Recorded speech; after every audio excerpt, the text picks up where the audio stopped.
engineers. This is our 5th STEM kit tutorial, bone bridge.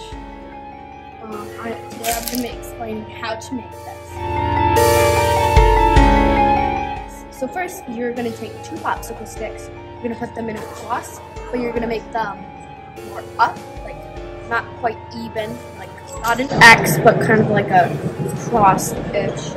And then you're going to take some pipe cleaners. You're going to wrap them around it so they stay.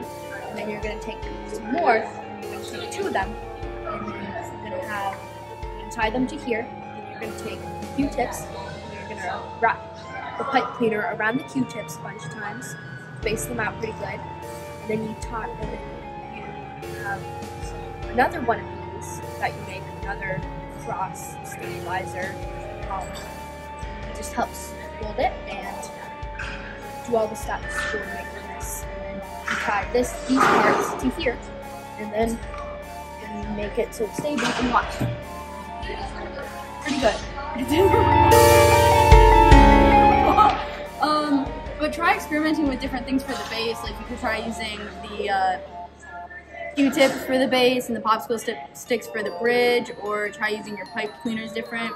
And just experiment. You can add weights on top. Well, obviously, like not a lot of weight, but yeah, just try experimenting with different things. Yeah, you can make the base really strong. And who knows? You could put a little bit of weights on it. Candy corn. Candy corn is good. Okay. Yeah. It's a Halloween theme. Well, that's our 5th STEM kit. Bye.